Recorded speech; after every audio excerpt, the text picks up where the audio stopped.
তাদের সকলের কাছে আমি বিনা শর্তে ক্ষমা চেয়েছি। জাতির কাছে নিঃশর্ত ক্ষমা চাইলেন বাংলাদেশ জামায়াতে ইসলামীর আমির ডক্টর শফিকুর রহমান।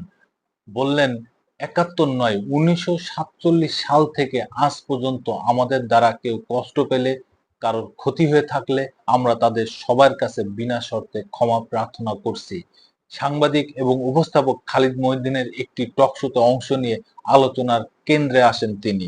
শুধু ৭১ না, ৪৭-এর পর থেকে শুরু করে আজকে পর্যন্ত আমাদের দ্বারা যত মানুষ যত জায়গায় কষ্ট পেয়েছে তাদের সকলের কাছে আমি বিনা শর্তে ক্ষমা চেয়েছি। উপস্থাপক খালিদ মহিউদ্দিন সরাসরি প্রশ্ন করেন, যুদ্ধ অপরাধের জামায়াত নেতা এটিএম আজহারুল ইসলামের খালাস পাওয়ার পর আপনি যে সংবাদ সম্মেলনে ক্ষমা চেয়েছিলেন সেটা কি ১৯৭১ সালের ঘটনাকেও অন্তর্ভুক্ত করে?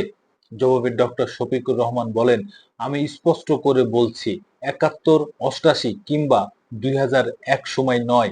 আমাদের কর্মে যদি কেউ আঘাতপ্রাপ্ত হন আমরা তাদের কাছে ক্ষমা প্রার্থী।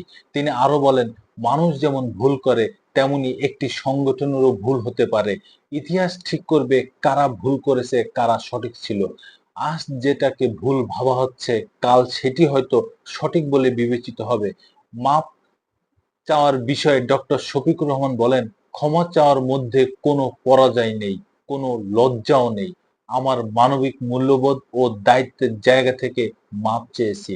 ১৯৭১ সালে মহান মুক্তিযুদ্ধে মানবতা বিরোধী অপরাধের দায়ে স্বাধীনতার পর জামাতে ইসলামী বাংলাদেশে নিষিদ্ধ ছিল।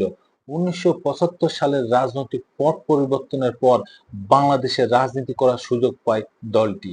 এরপর নানা উত্থান পতনের মধ্য দিয়ে তাদের রাজনীতি এগিয়েছে বাংলাদেশে। তবে গত ৫ই আগস্ট গণঅভ্যুত্থানে আওয়ামী লীগ সরকারের পতন দলটির সভাপতি ও সাবেক প্রধানমন্ত্রী শেখ হাসিনার পালিয়ে ভারতে আশ্রয় গ্রহণের পর থেকে রাজনীতির মাঠে সুবিধাজনক স্থানে রয়েছে বাংলাদেশ জামায়াতে ইসলামী।